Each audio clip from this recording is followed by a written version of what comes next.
Okay, welcome back everyone. It's been a few weeks. We're in the Bnei Akiva world, Beis Midrash, and for some reason it's decorated like it's Shavuot. And Shavuot is a little bit of time, you know. It's like we're in the winter, Kislev, and now Tevis, like the middle of the winter, and you guys are celebrating the Harvest Festival, which falls out in the middle of the summer, or the beginning of the summer rather. So what's Pshat? What's going on? We had a seminar about this. Each Gaza makes a has half a day. Ooh. Hello. The girls did not know that. Oh no. We're gonna do something really bad today. Okay, we'll talk about getting revenge in a minute. Each Gaza has half a day. How are you? Long time no see. Oh yeah, long time. I have food because I haven't eaten. If you don't want me to eat, I Eat, won't. simply eat. Awesome, thank you. You can do whatever you guys want. If you want to smoke, do drugs, you know. I'm joking. That's some. I got my heroin in my bag. Just joking. Heroin? No heroin. That's too much. That's where you draw the line, really? Yeah. You got to draw the line somewhere. So yeah, what you're saying about So seminar? every half day, a different Gaza, basically we created a chag that we have, whereas we're not doing it now because we finished February. Oh, okay. So yeah. Shavuot is the last one, so that's what's still. Okay, so you're like pre-gaming. So it's good. It's actually it brought down, funny enough, that Hanukkah does have an aspect of Shavuot because everything in the winter has its opposite in the summer. Just like you have a man, you have a woman. There's a time which is more man, a time which is more woman. Now remember, we're binary in that sense. Yeah, I know the world is not. I don't really care what the world says. I'm here to connect with you guys in a real way. And what would you say? What would you say is the man energy in the seasons, and what's the woman energy? Seasons? Yeah. I think the man energy is more winter. Very good. Yeah. You got it. Man energy is more summer. Man energy is winter, and I see you. Woman energy is the summer. Yes. I have a quick unrelated question. Yes. Are you being the cut? I like it. I also got my hair cut. So, you know. I knew I was teaching you guys. I said I can't come looking like, you know. My mum used to call me the wild man of Borneo, like all like disheveled and messed up. I've got to sort myself out. Yeah. Go on. What do you look like without a hat on? What do I look like without a hat on? You have to come to, not when I got the furry one, but you have to come to my house or something, and then because generally I have it on. Yeah. You guys are invited. I've already said that. Where do you live? He knows where I live. The lad. He's been around a few times. That's good. There's always a bunch of beer. Actually, we have to stock up a little bit because my hope is, and we're dedicating this today's session again to my son Baruch Yitzhak. Is 8 weeks now. Wow. 8 weeks in Gaza, no telephone. Only thing we got the last 2 weeks was a picture which came yesterday of a missile with saying on it, parents of the Alafim, you know, like the special ones of Sanchanim 101. That's all we've got. So now you know which unit he's in. But the point is, paratrooper, we didn't say which pluga. By the way, I did send a post to the group, if anyone ever pays attention, and it shows them in action. That's his actual pluga, and at the beginning is him. He's in the glasses and the covered up, like, and flying into that section of Gaza. And you see them take out guys in that video. Yeah? Where's the video? It's in the group, in the Intimacy WhatsApp. You see them take out. Yeah, you should have a look. It was on the news, and it was his group, and he's in that group, and you see them take out guys. Like it's pretty hardcore. So yes, we're dedicating to him and all his boys, all the soldiers of 101 and all the other units as well. Every day we wake up, and God forbid we keep hearing these bad news about another guy, another this, another that. And even Friday night, you guys heard the siren? You heard it? No. So in Jerusalem, Beit Shemesh, there were sirens, and people were freaking out a little bit. And people that actually finally got out of the army for the first time since the beginning of the war, my son has not yet, but some were allowed out Friday. Our son, there was a thought of him being allowed out, but they cancelled it, and I see it's been a while. So what happened? They called them back that night. So the guys who finally got out, first day they're out, they're back already by the night because everything kicked off again. So we have Friday, we're back on the Friday night. Yeah, so it's a bit traumatic. Replenish, like, people, like, if they take someone off, they replace them with someone else. That's what all the parents are freaking out. It's in the news and everything. Everyone's going nuts. Like, how can it be you can't give them like one day break or even a few hours for us to come visit. There's a whole like tumult going on right now with the parents of my son's unit and other units. It's a big mess in that sense. But yeah, no, he's in the Jeep at the beginning. He's in the Jeep at the beginning? Yeah. Which one? Driving, he's like the main guy in the video. Yeah, in the video. Which is it, the most recent one you said? The link it shows like a news link. Yes. YNet or whatever. Yeah, Okay. Anyway, so let's focus in on this. Is really important session, like really important. Like we've gone through a lot this year, and you say, oh, we had a few weeks off. Yeah, okay, but when it's good when we have space from each other. It's also good because you get to think about what we've learned. Planted the seed. I put out the audio. You can always listen to it if you didn't make it or you didn't understand it. You can go over it. If you have another question, you can send it to me by WhatsApp. I do generally answer eventually. So the idea is that these last few weeks, me personally, it was Hanukkah. I don't know what you guys did. It was pretty good. I had a few tours going on, and one of them was in Vienna. I had the option actually to be there, but I ended up sending a DJ instead to run what I needed to do. It's always easier just to send someone else. And it was a good time. It's been a little bit emotional, like seeing this war just continue for me personally. But the concepts of what we're learning have always worked out exactly what I need to learn. So I'm in a good flow, and that's important. We'll talk about that. That I didn't grow up religious, you all know that. Yeah, I didn't grow up connected to Judaism or Israel. Maybe I heard it, as I said, about JNF or some like small little things, but I'd never been here till I was 16. It didn't mean much to me. So when I got more spiritually aware, one of the ways it happened was there was a book called The Celestine Prophecy. I don't know if anyone's ever read it. It's probably like a bit too hippie for you guys, but it was around 1998. I came across it, maybe 7, and it's all about a person has around them a surrounding light, and a person also has a flow.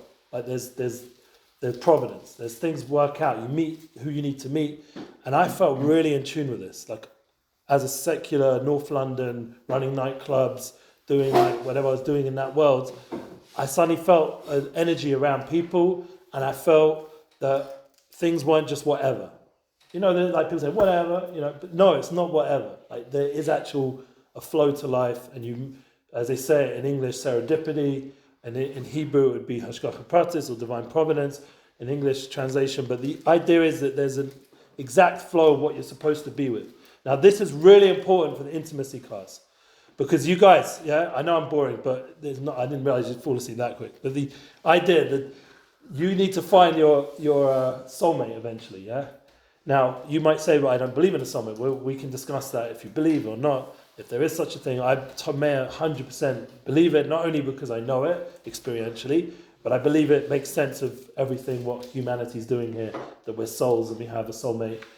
Now, Don't think you can have multiple soulmates. That's true, yeah. I definitely think like you have soul brothers, soul sisters, you have all kinds of people you meet who are deeper souls who you really connect with, and it might be only one-time meeting. I'm not talking about one-night stand, that's something else, yeah. But you get one-night meeting, yeah. But one of the things we're going to do, yeah, is when I met my soulmate, I was already looking for that flow. And I was able to tune into that she was my soulmate. It wasn't just whatever. And that gives a whole new dimension to a relationship. So it's not just physical. It's not just about hooking up and getting your needs met or whatever. You're connecting to someone who completes you in a way that nobody else can.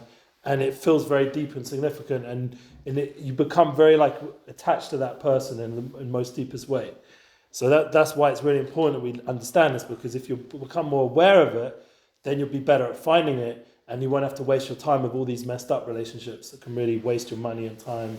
As I've depicted in my stories, like that girl I told, I bought her a dress, and that night she went in the dress with the guy that, you know, and that's sort of a lot of waste of time and money and emotions all in the wrong direction, because she wasn't my soulmate. Yeah. So it can really make a person have a more effective life if you're in tune with this. So that's today's like focus is listening good, because then you'll get it good. That's the name of the class. Listening good, you'll get it good. And that means listening to the class also, but it also means learning to listen to yourself, to your flow, and learning to listen to the other person. It's very important. Like it's hard to always listen to someone else because you've got your own like narrative. You know, nowadays the world's filled with narratives.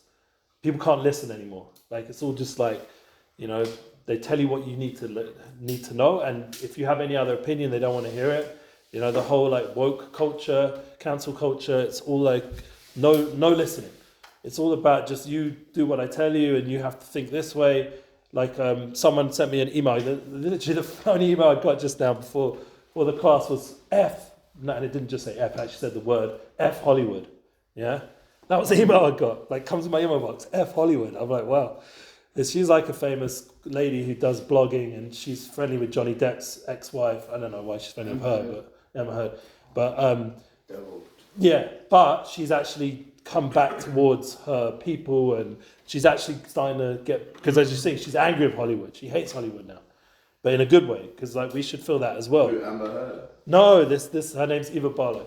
So I'm in touch with her. So, but anyway, the point is, she's a Jewish lady who's come back to her roots a bit more. Not like become religious and suddenly like all sneer and all that stuff. I'm not talking about that. I don't think she's like that at all. But she's become more in touch with her Jewishness and she's more proud Jewish and she's fighting the good cause. Like we've talked about, we've all got to do that on some level. All of us now. We're not in a generation where we can just be in our little bubble and everything will be okay, because it's not that kind of world anymore. We've got to be like stronger than that. Be more warriors. So we started off, remember this whole thing with Stephen Covey's famous habits, and we mentioned the idea of being proactive. And we said that means initiate relationships. Choose to connect to people. Everyone needs to find someone eventually, yeah? And you're not going to find it through texting on the phone or sexting or whatever you're doing. You have to actually go interact with people, yeah? That means going and getting involved in projects, getting involved with things, doing the program here while you're here, making the best of it. And then the second thing, by the way, just a heads up, when there's on the 7th of January, I think there's some sort of special intimacy day or something. I'm flying out to London, so I've given them an alternative that I will come Saturday night or another time. So it's up to the program to decide, but I'm happy to do whatever you're going to do that day, like carry it on for the hour or so that I get, a different time, not on the day of the seminary, because I'm not here, I'm in London. But anyway, with the idea to come back to being proactive. Now, second thing is, end in mind. Remember, you have a mission statement. Everyone needs to have a mission statement. I hope you've written something down on your phone or in your mind, on your heart. Like, what am I here for? What am I doing? Some sort of purpose. You're a Mechina or you're on Earth? Like, yeah, both. I believe you need to have like a current one and a long-term one. You need to have, like, all these concepts are flexible. What works for you? I'm not making it like you have to do what I tell you. You have to figure out this concept and apply it to yourself. Yeah, what did you say? Do you know your reason why you were? Oh yeah, me? Yeah, I do. But it's taken a while. I mean, and I'm still working on it. And sometimes I feel frustrated. I've already said it a few times. Yeah, I've said it. Maybe you weren't here or whatever, weren't listening. But yeah, my thing is about. I believe I'm here to bring soul energy to people, like wake them up as souls, like to go on Rogan one day and talk about the soul. That's like my mission. I will get there. By the way, he lit a menorah. He didn't. Avi the Jew did. So if you look at the most crazy episode, Protect Our Parts, number 10, Ari Shafir lit up a menorah on Joe Rogan and spanned the dreidel, and then put a bottle of urine on top of the menorah. So, that's when they get wild. But they were just joking around. It's nothing, I just think silly. Have you met Joe Rogan? No. But I'm just saying, like, that's like the kind of mission I feel I'm here for, that people should start to wake up that they have a soul. So whatever level I can do it. So I'm in touch with like a guy called Zubi. I don't know if he's like got the world record of women weightlifting. Yeah. And he's this big. He has a women's weight. Yeah, because he said I'm a woman and no one can argue with him because, how crazy the world is. And then he bench pressed the world record for women. He got famous for that. And he still has the record? I don't know, but 2019 is when it went viral. And Leah Thomas? He was actually on Rogan. Yeah, that whole story. That's forget her. But anyway, he it's a really funny story. Anyway, that guy Zubi, and then there's another guy called Jordan Harbinger. He's another guy I'm in touch with, and I want to talk to him at some point. When I go back to England, there's a guy called Chucky. He used to work for Vice. Do all their Vice, the big documents. I don't know what's happened with everything. The whole thing fell apart. But he's a big DJ as well, and I'm going to go hopefully speak on his podcast. Now they're very pro-Palestinian, so that's going to be fun. That's going to be a little bit more. Boss is like crazy left wing. Not like he himself is pro-Palestinian, but the group he's like friends with are feeding him that approach. He's open-minded to discuss it. That's why he was inviting me on. he's open-minded, like he still wants to learn. He's still in that headspace, like I'm not decided. But the constant voice underneath the comments and the people that are commenting on his show are generally like talking about how terrible it is, what the Palestinians are going through, which we know is it's complicated, but it's not true. So that's that story. Now, so we need to have our mission statement. So that for me is sharing soul. For each of you, it could be, each person figure out what it is. Like, I don't know, like you want to be the best doctor you could be, or you want to be the best lawyer. Jews like to be lawyers. I don't know, whatever it is, yeah? Everyone's going to figure it out, what it is in their space. It could be in this program. I had certain goals here. I want to learn a bit more Hebrew, become more pro-Jewish, pro-Israel. Each person has their goals. Now, third one, priorities. We said first things first. These are all private victory. This is all your personal stuff. I can't tell you what to do, what to write, how to interact relationships. You got to figure that out yourself. You got to be proactive, go make things happen, have a mission of what you're here for. 3, and now prioritize that mission. That's what we discussed the first part of our session together. Now, we've shifted now, even though it's a bit ahead of the game, because I don't know if all of you have sorted out your private victory yet, but we're shifted now to focus on the public victory. Maybe because we've been forced to by this war, or just because we only have a certain amount of time together. So we focused on last few sessions on win-win. Not only do you need to win, but you need to make sure the other person wins. Now, how does this work with relationships in terms of intimacy? Now, all the original stuff, you have to initiate the relationship. You have to have values you both share. If you're hooking up with a girl, like in a real way, you have to have similar values, like similar goals. It's not going to work if she wants to go live in China and become a Chinese medicine lady. It's not going to. What's the point? Yeah. Third, you have to also be prioritizing the relationship. Obviously, yeah. If you don't put a woman first, she will let you know that. She'll become your biggest nightmare. Yeah. Any woman who you connect to intimately and you don't prioritize her, that's like the no-no, yeah? I mean, maybe you know that anyway, but... All right, now, 4, we said the win-win. You want to have relationships that lead you to victory. What do you want to say, man? Someone want to say something? Yeah. Do you mean prioritize as like number 1 priority, or like... Yeah. Should he know? No, she should think that. Whether you, live it, completely... Now... I don't see any reality where I'll put a woman as my number 1 priority. Okay, so what the thing will be is she will cause you to do it. Do you understand? She'll create situations where you will be forced to or not. Or not means bye-bye. Yeah, she'll have, in order for the relationship to have a long-term success, or not to. She has to know that you're putting her as your priority. She has to know that deeply. And it's something that, if a woman doesn't care about that, then they're not really into you then. Then they never really prioritize you also. Yeah. It's a mutual thing, but man has to make more of an effort in it. Because women generally tend to want to nurture, want to look after, and they'll show that they'll prioritize you in all kinds of things. And then you'll be like, oh, I'm busy, I'm on the phone, or I've got other things to do. And as soon as they get that feeling, they'll all these games begin, Yeah. So you'll start to realize just of the fact that you don't want to have a painful life. You want to have a happy life, yeah? Who doesn't want to have a happy life? So they say in the world, happy wife, happy life. But it's a real thing, the idea of pain. The pain, if you want to limit your pain in your relationship, it's about having a real relationship. And that brings us to where we are today. Today we're going to talk about listening. One of the most powerful ways you can show that she's your priority is to listen. Would you believe that? You know how easy it is?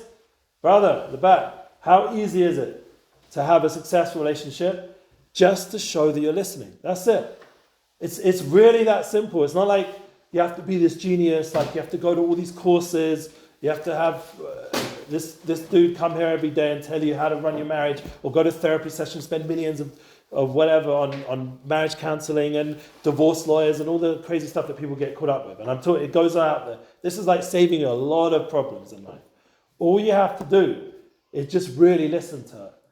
That's it. I'm telling you, if you want to get it, if you know what I mean, yeah, and all the different ways you want to get it, yeah, you have to listen. It's really that simple. You have to validate. You have to be empathized. You have to really listen. And that means, once again, we said before, not with the narratives, not with your own narrative, not with your solution-seeking male energy, where you're just trying to solve her problems. That would just piss her off, no end. Yeah? You want to have a connection with this lady, just listen. That's it. Let her speak, let her say a thing, let her express, even if you don't agree with it totally, you got to let her get it out. And when she gets it out, she communicates. Women, it says in the Talmud, given 9/10 of speech. Do you know what that means? That means that you've only got 1/10. That's how you should proportionate. You know, it's always about this proportion thing, this word proportion, you know, how we deal with the terrorists. In marriage, everything has to be proportional, that she gets most of the time to talk. That's really the way it is. You don't need her to say, oh, wow, you're so funny and you're so wise, all this kind of, you don't need that stuff. You're going to get your validation from your success in business or other things, yeah? Or the fact that she's with you, if she's a nice lady, you're going to be like, wow, you know, I've got my lady, I've got, you know. There's other ways you're going to get your validation. What's woman's need for the man? To listen. That's it. And it's so simple and it's so hard. For me, this is the hardest. This is the 5th habit from Stephen Covey. I find this the hardest, to really listen to someone. Now, listening, there's levels of it. To really listen. You know, there's so much going on right now, like in the world, which is the opposite of that. People aren't listening at all.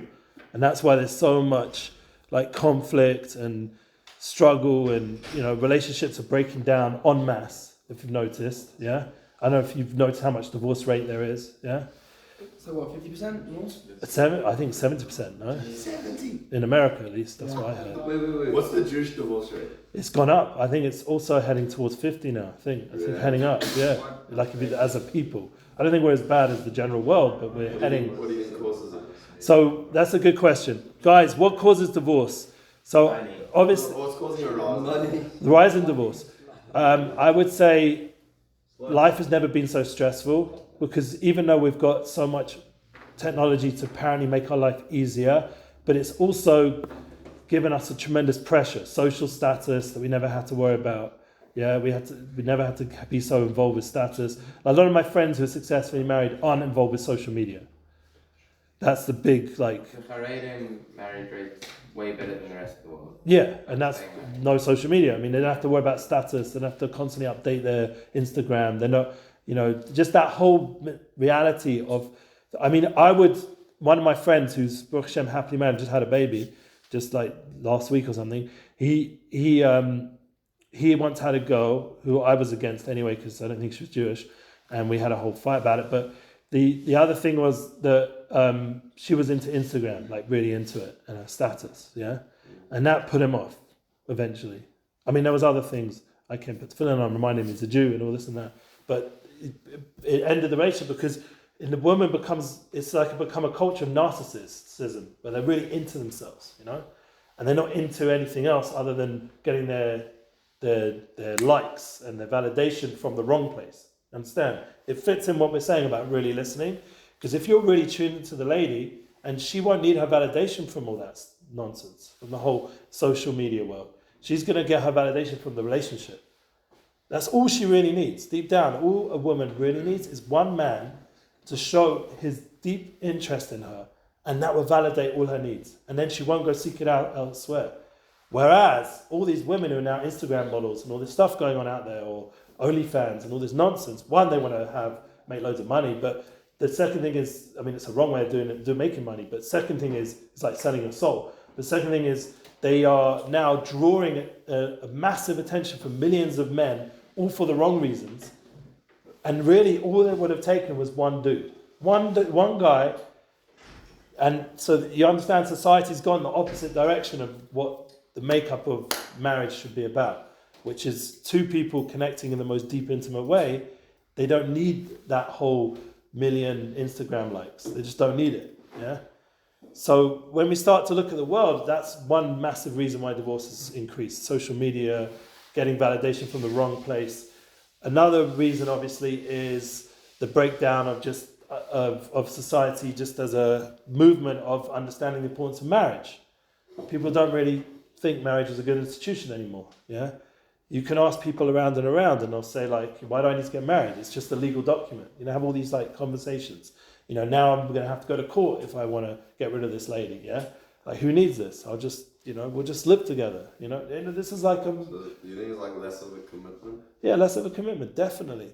And like now imagine back in the day, how many women did you see when you lived in your town in somewhere in Europe or whatever back in the day, like 100 years ago? How many women did you see a day? Now you've got the whole world in your hand. You can see 1 million women a day. You can literally just scroll, go on JSwipe or whatever it is you're into, any kind of app, and just get whatever you want, constant. So that's another thing, the massive exposure to all the options. Once you've got endless options, then you're never really going to focus in on what's in front of you. And you're not going to really make that work. So that's the whole thing about focus. That's why listening comes together with focus. Focus means, now we're in competition with these phones. So how are we going to focus when we've got a phone in front of our face instead of that lady, that soul that needs your attention? She's crying to you to give her. She wants your full focus. That's really, intimacy is like the most intense experience of that focus. Why is it the most pleasurable thing? I'll tell you a deep secret that makes it so pleasurable. Because it's finally two human beings are actually completely enveloped and focused on each other in the deepest way. And it creates such a pleasure to actually get that full validation in such a powerful way that you're totally in love with each other. You're totally like consumed with each other. And that creates such an intense pleasure because that's all deep down we really want. Now, social media is crazy because what they've done with technology, they've figured out that the most powerful thing a person wants is connection. But now they've made it like, this through the like button and through the whole way this social media runs, is they can make you have it in endless ways, endless dopamine rushes. It's never the full thing like intimacy between a husband and wife, but it's like a watered down, like, distracted version, but you can get it constantly, every minute. And you don't have to really do anything for it. All you have to do is just like take a picture of yourself or something, or like do something like weird and then everyone's into it, yeah? So it's an easy way to get that validation, but it's the wrong way of validation. It's a false way of validation. And once again, no one's really connecting in the real way. So the whole point, again, to get back to this fifth habit, and that's why it's so hard, to really listen to understand before being understood. That's Stephen Covey's concept.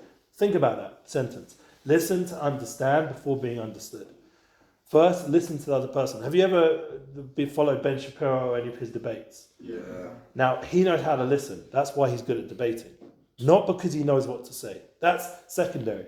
You ask him when he explains his talent at debating, yeah, he knows all his facts. But there's loads of people who know facts. There's loads of people who can store knowledge. What he's good at is listening to the other person. What are they really saying? Once he gets and hears what they're really saying, then when you've really heard what they're saying, then you can break it apart. Yeah, then you know how to answer back appropriately that can win you the argument. You understand? That's in a debate situation. Here we're talking about relationship. You're not looking to win this conversation. You're looking to win over the person. You want to bring that person closer to you. How are you going to do that? By really listening to them, finding out what are they really saying. Now that's a big mystery between man and women. Let me ask you, we mentioned this all the way back at the beginning, right at the beginning when we first met each other. Would you say that men and women are like the same in terms of communication or like different nations? Different nations, yeah? Even I'm sure with you guys in the program, you're seeing that, yeah? They're like a different being in that sense. It says Amacher in the Torah, like they're an other nation. Yeah, what do you want to say? You know what we did last night? Go on. They basically tricked us for like the whole night that they were all becoming Shemat Negia. Okay. They're all going to be Shaman Nagir. Yeah, they're all gonna- They sent a message on the group that like we all decided as a group we're all becoming Shamanigia. Show the videos we've been pranking them the past few weeks, so they're pranking us back. Oh, really? It's prank time. So their prank is to be Shaman Nagir. So then, It wasn't even funny though. Like I don't know why they thought it was. so like you went out, did you? Yeah, today they go, oh, by the way, no, right after shop where they go, by the way, we're joking. So the video, there's no reaction at all. None of us. We all just sitting here like dead They face. go, Like, they go, with look, no- we're all in shop. That they didn't get the validation. You didn't give them the validation. No, what I said to them, I was like, they do this for attention. Just don't Yeah. give them any attention. Great. No, he's right. And it drills I them. like his t-shirt, by the way. It's my style. Yeah, the Jordan. Oh, And they Akiva. trashed Yeah. the photo. He said his t-shirt.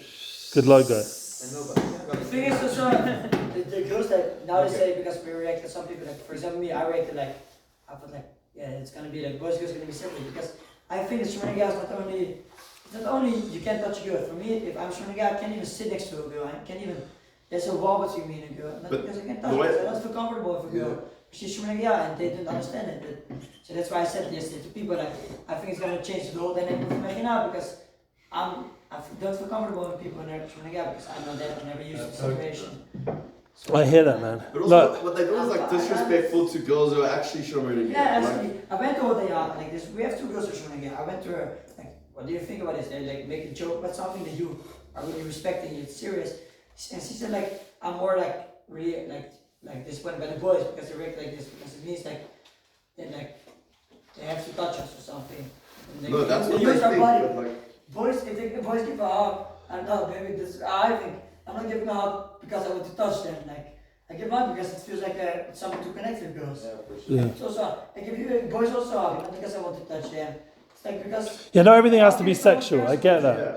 Not everything has No, to be but sexually minded. From Yeah. their point of view, I think it's like, oh my god, they're so upset they can't touch us. But like, I think what's in every boy's is like being retarded, like being stupid. No, that isn't their point of view at all. Their point of view is, oh my gosh, they're being so immature. Why can't they respect No, but our... what they did was very immature, very disrespectful to girls who are Shomeri. And it was a stupid joke. It wasn't even funny. Like, I got yelled at by everyone. I don't care. Well, you don't care. I got yelled at for being the guy that was like in both. Like I was with them and I was with them and I was with them. Yeah, you have to make your choice at some point. But the point is, the Shom and Gear thing is like my daughter is my only child that went to Bnei Akiva system because the rest all grew up. It wasn't even like a thing, like not to touch guys and girls. It wasn't like a conversation. Shom and Gear doesn't even come up in Haredi circles. It's just like not even a story. Yeah. That's a dumb. But- I've gotta say, that's so stupid. What? Show me the gear. It doesn't even come up in my. But now my daughter's in Bnei Akiva, so she uses the word now because that's the conversation. You know, is he Shomer Negir? She knows Shomer Negir. Like now, so I'm hearing it in my house for the first time in the last year or so, and you know, I told my daughter for sure is Shomer Negir in that sense. But not like you're saying, it's not even like a conversation. It's just like a self-respect kind of thing. Like this is my boundary, and that's it. It's not like, you know, like I'm this and I'm that. It's just is, you know. And also, last night we were talking to some of the boys, Yeah. and it came up. Okay, Shomer Negir, it's like seminary girls type of shit. You know, like you want to be Shomer Negir, show up with fucking skirts. You know, sorry. Yeah. Show up with skirts. The way they dress, they can't be Shomer Negir. Sorry, it's not. Yeah. No, I hear what you're saying. It's like pick and choose. Like, but we all do it. But go on. you're like, Yeah. also like I feel like you also like I feel like they think our dirty guys or something because they touch them. They think that of us. Yeah. Do you like agree with what I say? When it's a girl showing like what is your point of view? So I think if it comes from a genuine place, That's- it's like, One I minute. said like it's not only touching. It's for me. There's a wall between me and a girl. I'm not comfortable over there because I don't want to like disrespect her to not a purpose toucher. What do you think? No, I like what he's saying. Just for a second because it's important because not every guy and not every girl is a sexual experience. Yeah, that's really important to get that straight.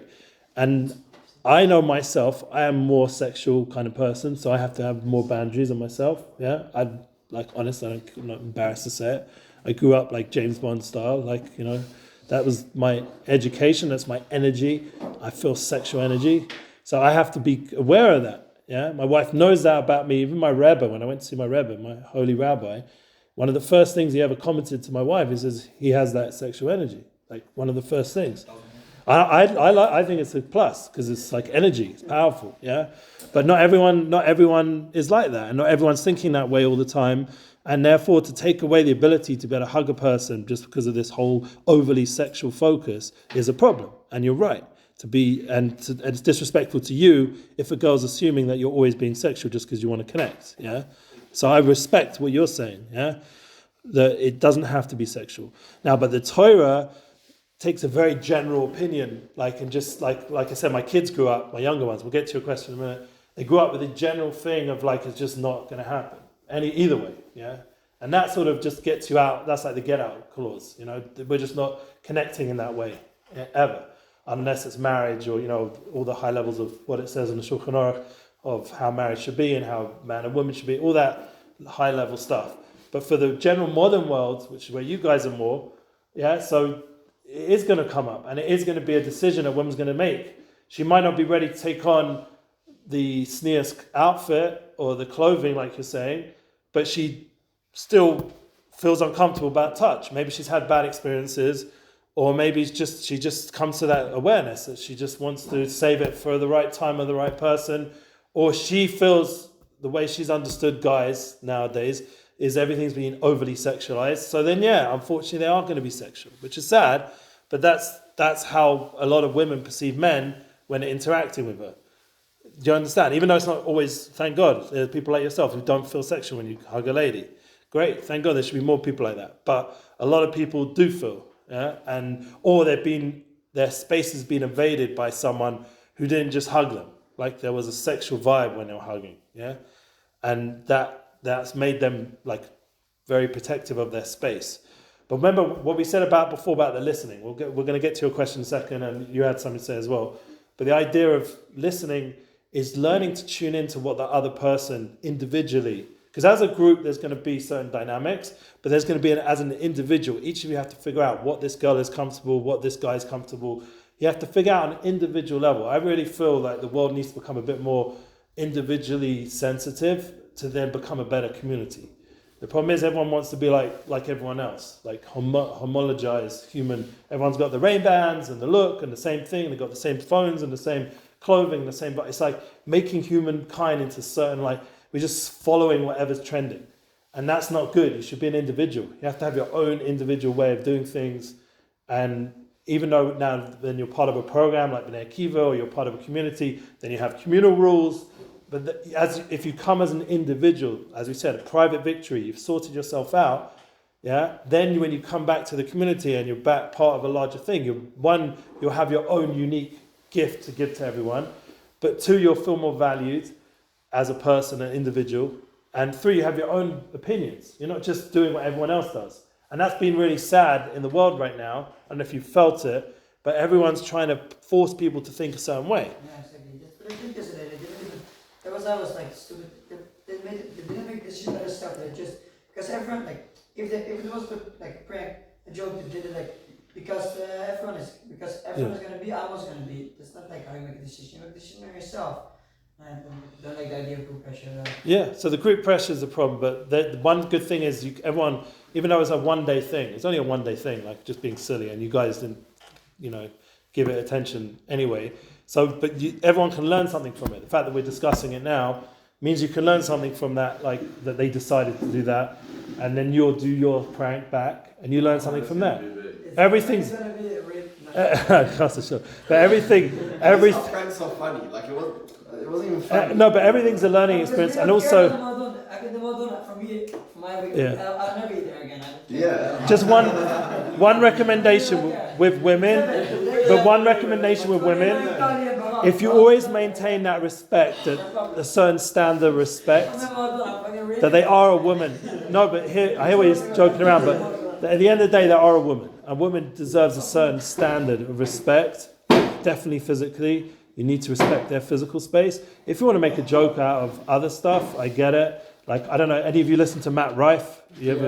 So Matt Rife is like hardcore, yeah, comedian. Like, very dirty, yeah. And he's a good looking dude also, so that helps. But the point is, one of the things I like about Matt Rife, even though I don't listen to him that much, but the little bit I have, like he did a good interview with Jordan Peterson. That was pretty cool. But one of the things that was impressive is that he knows how to understand people and to make fun, because he works with the crowd, but in a way that brings the person also to laugh. Yeah, you have to understand, like, the key is to not make fun of the women, like, in a way that they now feel like they've just been invaded. Like, you have to bring out the humor of it, that they can appreciate it also. So if you do a prank, think about it in that way. That you want them to have a good time with it also. That's what I'm saying. It's like impossible to make fun of a girl and her not take it hard feelings. So then you have to figure it out, because he manages to do it. In front of, on TV or on YouTube, on TikTok, in front of millions, and people keep coming back. Everything we think about is sex. What? We're 18 years old, of course. No, that is a reality, I'm not saying but it's true. it doesn't have to only be. That's not true though. What do you want to answer? What do you want to ask? What I want to say is like, Yeah. I can stand not wanting guys to touch you all the time, but I don't like the idea of having to apologize if you accidentally touch a girl by walking fast.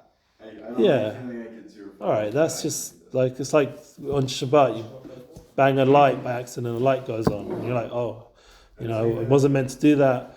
You know, God forgive me. Yeah, He forgives you. It's okay. It's called misasek. You did it by accident. It was like on the way. Like the two Shimon and Yair girls are always like standing in the way and it's like, if I have to pass them. Yeah, it's so annoying. I have to walk around the other side of the baby trash if they're stood on one side of it. Okay, but that's like a communication thing. It's like then. Say move. No, but I'm not going to tell them to move. I respect that I walk around them. Like, Okay, fine. So you want to go out of your way. You can also long term. You can communicate. You can communicate. Why are girls like that? It isn't like they got massively offended. Huh? Why are the girls like the people on the side? Right. They want to give me up. Like, Well, I will look. But let's just get one thing straight. Why do women have some sort of say on this? So there is a reality, and this is even legal, and everyone needs to know this, that when you hook up with a girl, it has to be consensual. Yeah? And that means to be clear. I'm not saying signing a contract, but that's the idea of the Torah way of marriage, and it is literally like a contract that she's agreed contractually to go into this relationship. That's how clear it is in the Torah. But I'm just saying, if we're talking about general modern society, there has to be a consensual side to it. Women do have that right, and that's legally protected, that consensual right. Now, you'll say, Rogan always makes a joke, what about women who prey on men? And like these older women who are like, you know, molesting all these men. Why isn't it the other way around? Yeah? there's so many Okay. girls that just come to me if you did to hug me. No, I was gonna say with those children, I I'm get gonna play. I'm gonna. I was just making a comment, but he's like actually going, he's being like molested by women. He feels attacked. He feels attacked. no, like No. the whole, No, it has got a bit too extreme on the woman focus. We all agree that. That's the point is, but- on a regular incident, it is more likely to happen from a guy doing it to a girl. okay, But at good. the same time, it's still, That's you can't true. ignore That's fact probably that it the still fact. happens from a girl to girl. Does the other way around. And men also need to have some sort of respect as well. And this is where communication, this is all what we were saying about the listening. If you really listen, if you're listening to that lady, even unmarried, you have to listen to, is she in the mood? Really? You can't just force a woman to, any married man who forces his wife to have sex with him, that's also a level of rape. No one will ever know. Yeah, she's not going to say anything. You got away with it. Yeah, and you could probably do it many times, but it's not what we're talking about intimacy. Intimacy means you're both into it. She's consent. And anyway, on a pleasure level, unless you're a sicko who enjoys power, which is what, you know, these like, you know, there's a word for it, not narcissist, another word, someone who's sociopath, or there's other words for it, I forget. What? Say this. Sadist. There's all weird kind of terminologies nowadays, all these kind of sick men.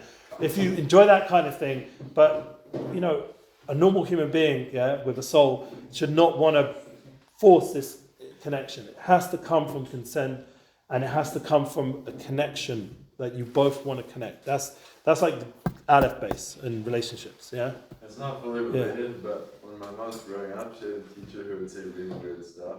Yeah. And one of the things the teacher said was that if a woman is being raped, she should just sit back and relax. Yeah, that's pretty bad. That guy was sick. He was a teacher? Yeah. He also Yeah. killed himself. Yeah, oh, he did? Okay. So there we go. Yeah. nah, Stephanie. So all those kind of people, like, they've something went wrong in their understanding of sexual relationships. They like lost the point, and what we all need to do is realize that, you know, we're better than that. You know, you want just let me just explain. Like, your quality of life will be so much better if you can just figure out these points, because you need to have a woman. Everyone wants that relationship. Yeah, there's very few men. What if someone's gay? Okay, that we can discuss gay, but no, that's a different kind of need, because even in the gay relationship, there's still the man and woman energy. What's your opinion on like being gay if you're Jewish? Like, Well, let's first explain that all those dynamics are still there between gay people, lesbians, or whatever, all these different new sexual things. There's always going to be the one who's more man energy or more woman energy. Always comes back to the binary reality. There's a giver and a receiver. That's just how it goes. Yeah. Yeah, there is. So it doesn't matter what kind of gender it is at the end of the day. Like, they're going to have to deal with this struggle, and they're going to have to figure it out and be respectful and consensual and have the same rules of relationships in a modern society. Now, in the Torah sense, if you want me to tell you, you might not just answer him because this is quite an involved question and answer. For Torah sense, we'd have to say that obviously it's forbidden, yeah? Like so now a man has those tendencies. One way of understanding is that they have a bigger reward system than most normal men because they have to constantly control something which they can't act upon, and that's really hard, like incredibly hard. Can they get therapy? Can they get help to channel that need and still have a successful marriage in a kosher way? Yeah, there are loads of people who've gone through that. Really? Yeah, it's proven, and there's actual people who do it. There's therapists who give help to gay inclinations to be channeled. There's ways to do it, to channel it in a kosher marriage. Isn't that illegal? Huh? Isn't that illegal? Maybe in some countries, yeah, it could be in Canada or wherever. There's maybe in the UK, it could be. There are countries that, but in Israel it's not. I know there's for therapy because you go. Yeah. Why would it be illegal if you do it? Because they want to protect the rights of the gays, and if you do it by your own choice, why should that be illegal? I don't know what the reason that these people have come up with making. Maybe they're against this whole religious system and they don't want it to be enforced in the system of their country. I don't know. But the point is, Canada's gone very left wing, so I can imagine that kind of stuff going on. But just to end off this whole gay thing, so look, it's going to happen. I wouldn't be surprised in a bad moment for me personally, or any person who has a gay thought. Yeah, don't think now I'm gay just because I had a thought. That's another problem that the world's made people way too sensitive. They suddenly have these feelings of feeling uncomfortable. So now I need to go cut off my dick, excuse my language, or cut off my boobs. Yeah, just because you have a thought or a feeling doesn't mean you now need to go change your gender and all this stuff. It's way too from the feelings to action.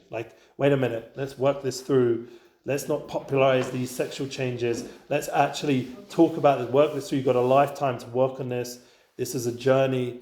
These feelings might be real, might not be. They might come from outside. You maybe watch too much TikTok. I don't know what. But it's something you can work through. It doesn't have to be immediate. Let's go make a $100,000 operation to bankroll some doctor who makes money out of this kind of stuff.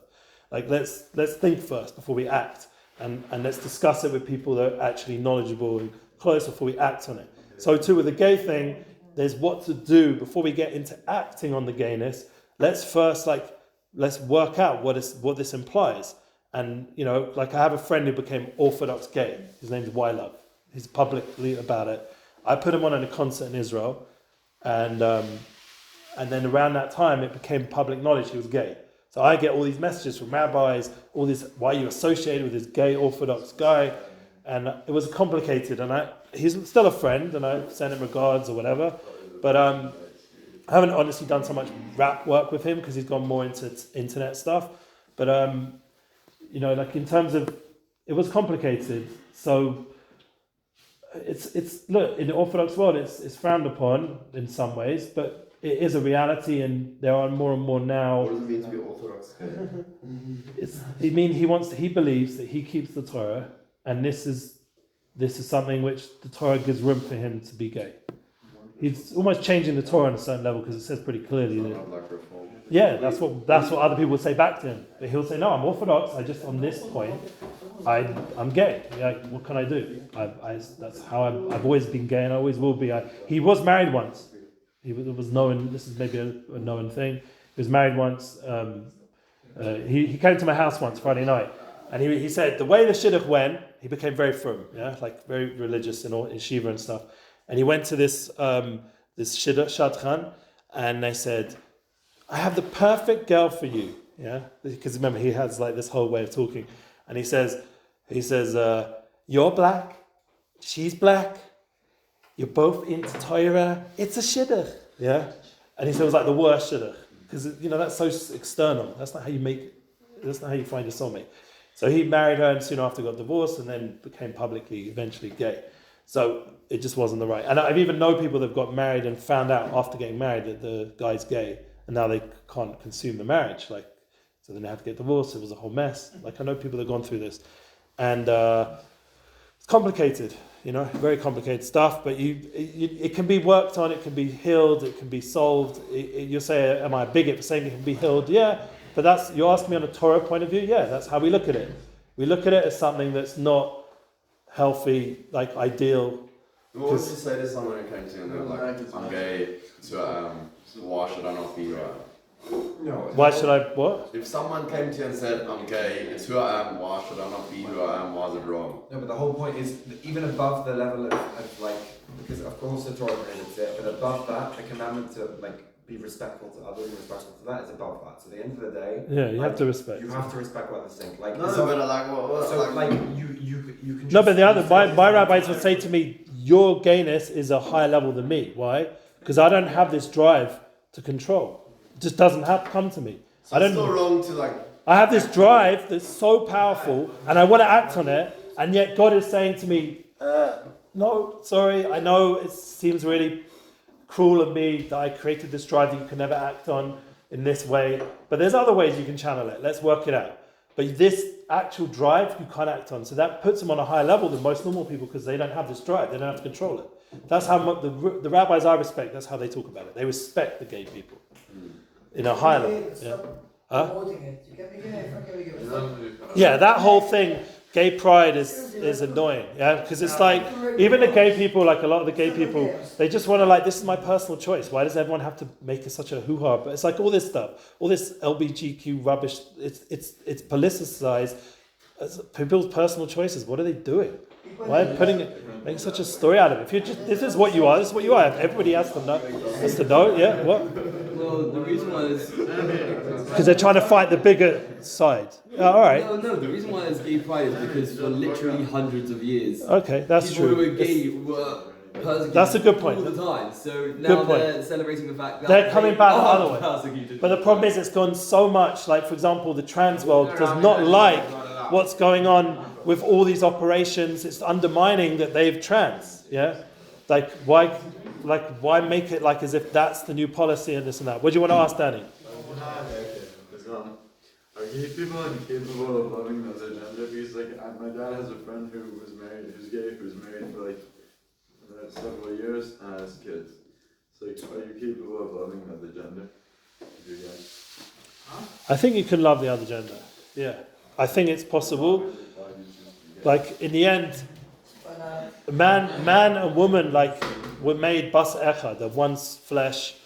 There's a concept that it's so intrinsic to human reality that's like he was saying before, thousands of years we've always had like it's man and woman, husband, wife. So now we have this whole like new version that it's okay to be not man and wife, it's okay to be all these other things.